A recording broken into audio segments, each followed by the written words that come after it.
Thanks for listening to the Building Better Business podcast. I'm Dr. Glenn Bryan. I'm an educator, business owner, and your host. Our podcast provides a platform for business leaders to share their personal stories and how they've transformed their business success by focusing on marketplace trust. Join us in building better business. Well, welcome back to another podcast of Building Better Business. We've got a great guest today, Jerry Valentine. Jerry Valentine is the founder and CEO of Renter Mentor.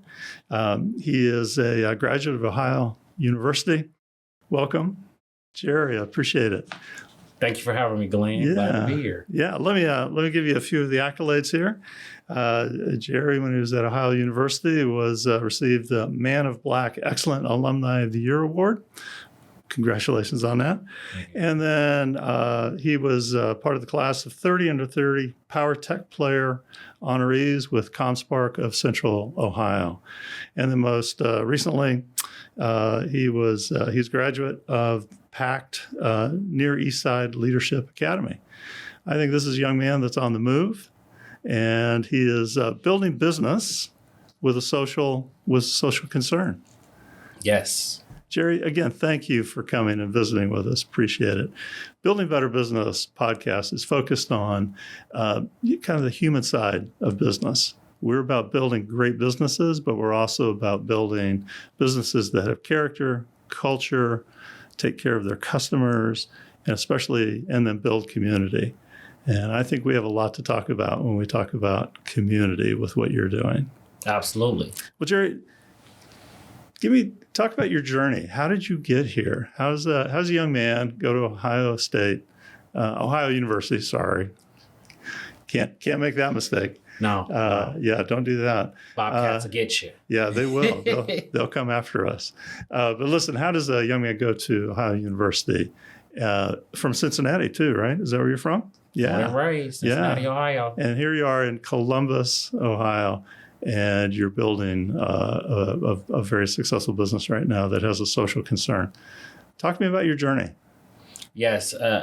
First, I want to just thank you for allowing me to be on this platform, to be able to talk about my journey and my business. It's very appreciated. Like you said, started as a student at Ohio University, studying really physical therapy. Mm-hmm. I realized later on in my studies that really wasn't what I wanted to do. And Ohio University had an opportunity where I could essentially create a major. And with my physical therapy classes that I already had, I didn't want to start completely over and do something totally out the way. I decided to merge communications with my studies because you can never learn how to talk too much and talk great. So too good, I mean. So I ended up merging my major, where I was taking a lot of communication classes and essentially focusing on the health and wellness field and how to break that communication down to more digestible bites for not just the doctors that you are communicating in the field, but also with the everyday person, so that they can understand what are the things that are going on, some of the things that you may be telling them and recommending them. So my studies really kind of shifted to being more science and health and wellness based, to really communicating with people and learning how to properly communicate things in that way. Well, listen, this is a really this is a very common event for college and university students, right? So it's hard when you're 18 years of age to know what you want to do, right? And so university experience is more than just the degree. It's the total learning. Right. And, in my university teaching experience, this is what I've seen, right? Students are growing through that time period. They're learning who they are, what they're interested in. And that learning experience carries with you. You don't leave that degree behind. Not at all. So 2013, graduate I wanted to go to Texas, but I didn't really have the money or the really the connections to make that move. So I wasn't ready to go back home to Cincinnati. A lot of folks that attended Ohio University was from Cleveland, which is too cold for me. So I pointed at Columbus, where I was, I'm a part of a fraternity. So I had a lot of fraternal bonds here where I felt like that was the move. So I moved to Columbus in the summer of 2013 and been here ever since. Again, I came here really still in that exploration phase of what I wanted to do. I had started a nonprofit business called Get Out Network at that time, which focused on educating the youth, K through 12, through STEM, science, technology, engineering, and math, where that was kind of my vehicle as kind of my passion, and which I led here, which led me here. And I moved and was pretty much operating as a kind of, I'll say, part-time employee for different businesses while still running that nonprofit organization and really learning how to build a business. So your passion was the nonprofit. That was the focal point. You were using other income sources, if you will, to support that. Correct. Yeah. STEM, back in 2013, 2014, I realized that it was a avenue that a lot of folks, especially underserved and underrepresented populations, didn't really get to be exposed of. Right. And my education journey, my parents has always pretty much made prioritize education, which I didn't really understand why we were paying for education. But as I got older, starting to being around other folks with different backgrounds and going from different schools, I understand that what they were paying for was really exposure to advanced systems and technology that would ultimately help affect my life and how I was able to engage with the world. So that was what I was doing, and I did that probably for about 3 years. To the point where I was getting ready to get kicked off of my parents' insurance. And it happens. So I remember my mom calling me, telling me that, like, hey, you got until the end of the year on our insurance before you kind of need to figure out what you need to do. These pivotal life moments that that come into that we have to go through. Absolutely. So that kind of scared me because it was like uninsured, can't go to the doctor, or having to, I really didn't really understand it. But I, listened to my mom, and I was trying to figure out what was going to be that path. Fast forward to the summer of that year, I was having dinner with one of my high school friends who also moved here. We reconnected, and I was having dinner with her and her father. And her father happened to be the president and CEO of the Columbus Metropolitan Housing Authority. And during dinner, he mentions having some open positions at the housing authority. And he's a pretty strategic guy when talking. So when he said it, I felt like he was talking to me, but he didn't directly state it or, make me feel pressured to like respond or anything. But he said it in a manner of like, hey, just throwing it out there. We got some open positions. A potential open door for you. We're looking, was kind of how he left it open. And and this interesting because it's a job, right? It satisfies the insurance, your mom's insurance requirement. But I sense more than that, right? Because you've already been involved in a nonprofit. You've got something inside of you that is wanting to serve the community and build the community. Absolutely. And at that time, I really didn't know what the housing authority really did. I understood it from a very high level, but not from an operational sense of like, I want to work there. Right. So I was really hesitant at first. And again, my passion was STEM and making sure that I was doing that mission work some way. So I didn't want to abandon that. But I went home, I thought about it, I listened, I did my own research on the website to see how those things, what the actual job description was. And about a few days later, I called my friend and I told her, I said, I think I need to talk to your dad about that position that he mentioned. And she was like, what? You want that? Like, you think that's for you? And I was like, I think so. And long story short, I took the job, interviewed, took the job. And that's kind of was my introduction to the affordable housing industry right there. Yeah. Everybody, most entrepreneurs have to learn an industry right before they start, whether it's plumbing, whether it's electricity, whether it's technology, right? And your industry is the housing industry, and very specifically niched into the affordable housing industry, right? And so that really became your industry training center. Absolutely. Great. And the position that I had, and I believe, again, he was very intentional at putting me there, was I started off at the lowest level that you could enter, which was a receptionist. There you go.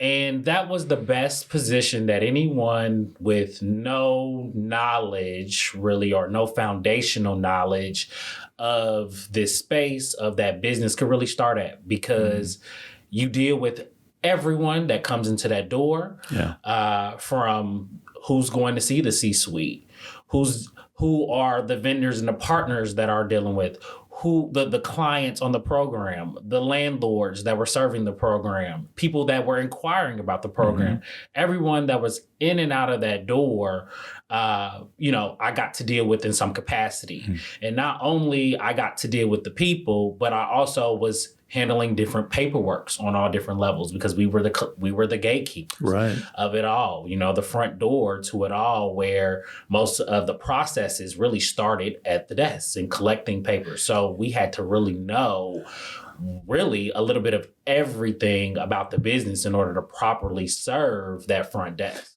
All right. So as a leader, it's really important to be self-aware.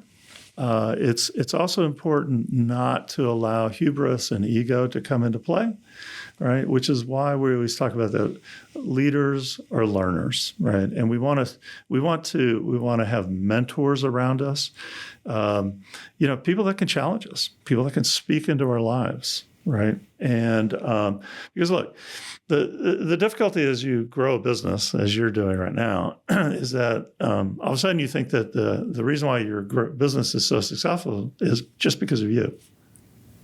That's never the case, right? Right? And so these blinders come around us, and all of a sudden we become sort of arrogant about what we're doing, And so, where do you go? Where do you go in your development? Because you're a young man. You've got a long future ahead of you. You've got a successful vehicle that you have right now. I understand that I just saw your post that you've real estate obviously is an area that that your industry that you're exploring, exploiting, and opening up. You're gaining more certificates, right? Yes. And where are you going to go with this? Where do you think you're headed with this? It's not just renter mentor. That's not the end of it. I'm sensing, correct? That's correct. Do you mind sharing? Where do you think you go? You don't need to give the details, but no.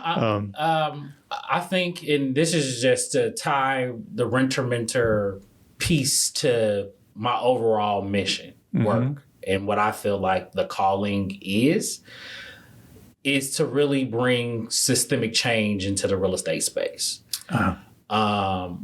And I believe Renter Mentor is one piece to that change, where, again, that cause and that business really developed out of hearing from folks who I felt became voiceless and didn't have the space to really voice what their issues were going, what their potential solutions that they want to bring to the table, or what they think that the corporation should be doing,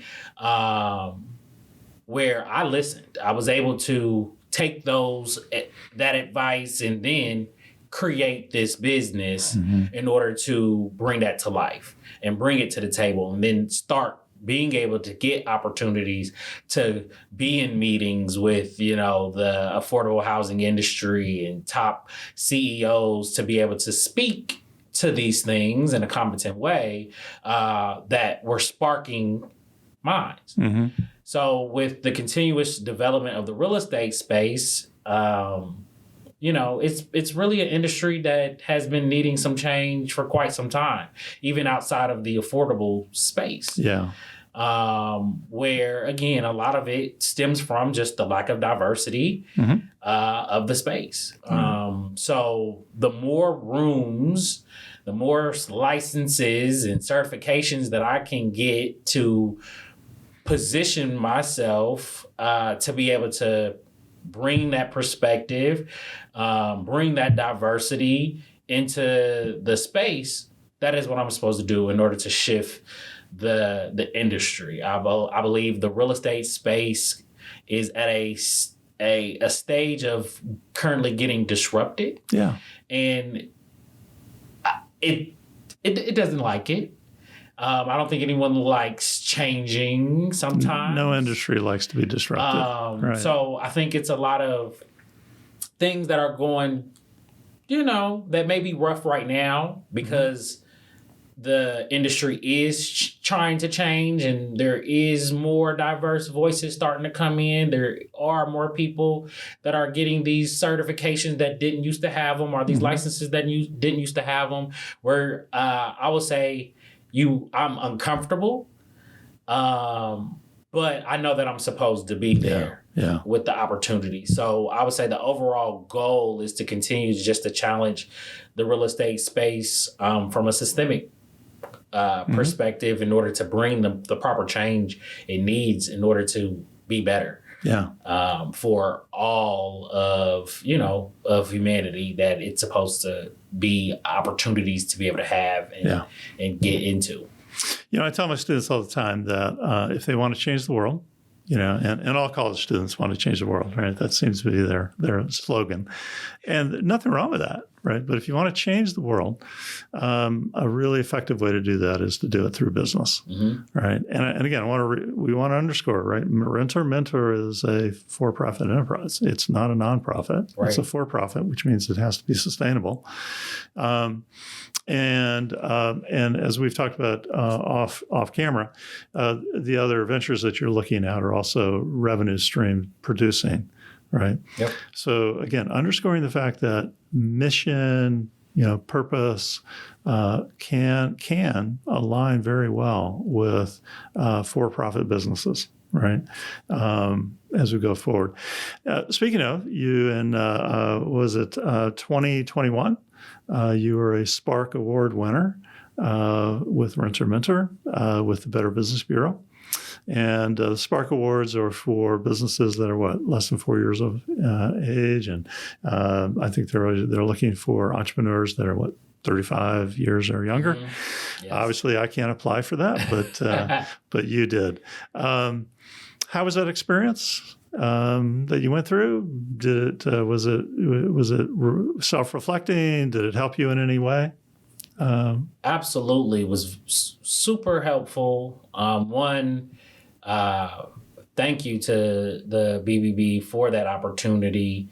I think whenever you're put in a position to get recognized for your business, that it is a time of reflection. And again, some people can get caught up into self, and pat themselves on the back and all of those things, which I don't think is a bad thing, especially when you're doing hard work. You have to be confident to be in business. Absolutely. No doubt about that. So it was a time for me to be able to kind of, tap myself on the shoulder a couple times, but really, I really appreciated, again, the the reasoning behind getting recognized. It wasn't because Jerry was the best, right, consultant or CEO of the business. It was because the business concept and the impact behind the business. So it really was another point of reflection of I'm doing the right thing. It was another sign for me to keep going, especially during I got awarded in 2021. So we were still very much in pandemic times, right. where I was uncertain of, should I still be doing this? Should I kind of back out, go back to corporate route, where that moment of recognition was, just another sign for me to just keep going, and persevere throughout the pandemic. So I really appreciated the opportunity. Well, great. Being an entrepreneur can be a very lonely experience, right? And the Better Business Bureau is a strong supporter of Focus 4C, and so the Better Business Bureau, being a member, is being a part of a community of business owners, entrepreneurs that are like-minded. Right. The Better Business Bureau is focused on developing trust. Right, trust in the marketplace, and ultimately that trust comes from basically the 4 C's, which is what we've been talking about, right? Which is why I do what I do, because I want to promote marketplace trust. I believe in business, but I believe in good business. Yes. Right, and I believe that we can't change the world through that. So the Better Business Bureau. So the Spark Awards are for, again, younger startup businesses, for younger owners.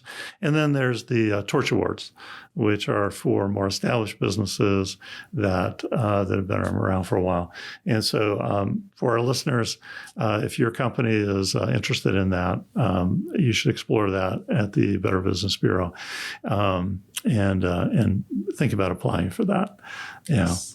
All right, Jerry, we've covered a lot here. We've talked about, we've talked about your journey. We've talked about your company. Very excited for that. Talked about where that passion comes from, right? From your character and how that flows through the way you're living your life personally, professionally. How that has manifested out into serving your customers, right? And more importantly, building community, which is where you're about. And I really appreciate that. So, advice time. So young entrepreneur, I want to grow. I want to build myself. I want to be like Jerry.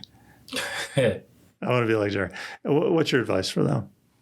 I think something that I've been able to do that has really helped me was I really learned myself. Mm-hmm.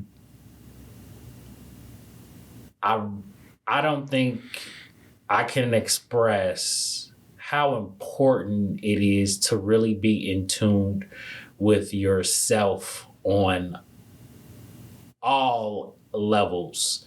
Not just for business, but for personal relationships, for what you like, for if you're not an entrepreneur, but you're in corporate. I think that I've spent a lot of time really pondering on that question on why am I here? Mm-hmm. Why am I here on this earth? Why me out of all of the, sales and whatever that came to be, that I was picked to be here on this earth? And it's really something that, this is just an honest, realization, something that I've, from even a younger age, like I'm from my most earliest thoughts, I remember thinking like, why am I here? And that question would come up even in classrooms. Mm-hmm. When my mom and dad moved me from public school to a private Catholic school, I was literally the only Black child in that class of 40 something kids. Yeah. And I remember asking, why? Mm-hmm. I was doing fine in my other school. Like, I didn't have issues. I wasn't complaining. Why? And I say all of that is bringing it back to being in tune with yourself. It really does help you, one, set boundaries, to not waste time. And even though that's going to be a part of learning yourself, is doing things that you think you should be doing. Right. And then having the wisdom to whoop, that wasn't it. But learning from that and knowing that nothing is a waste of time, that is always a lesson out of that. But you have to start doing it. Don't just do things because your parents said you should do this or your friends are doing this. In order to truly, I think, live this life, you need to know all the things about yourselves, from what foods you like to, where you like to go, what sports you like to play, to what type of people you like to be around, because it will save you so much. It will save you so much time, I think. Yeah. It's I love what you just said. So I did a podcast earlier with a good friend of mine, Jeff Williamson. He runs a group, Converge, that deals with leadership and organizational development. And he would agree wholeheartedly with that, as a leader, don't be like everybody else. You need to be you, right? But you're also talking about the fact that we have purpose. Right.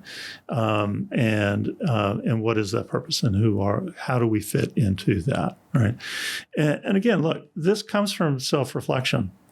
Right. And it's very clear from my talking with you that you've spent time reflecting about who you are. In fact, I imagine you still do that even today. And again, this is part of what Focus 4C is about. We're just trying to say, hey, look, just take a moment. Let's pause and think about who you are as an individual. What is your purpose, right? And we would encourage that purpose to be that you're here to change the world. And you do that through business, right? Not only the communities, but you do it through your customers, you do it through your employees, right? And it starts with who you are. Jerry, thank you so much. This has been really a good time, good experience, these last two podcasts that we've done. So thanks for sticking around for the second one. I appreciate that. Again, Jerry Valentine, Renter Mentor. You might want to check that out and check out his business here in Columbus. Remember,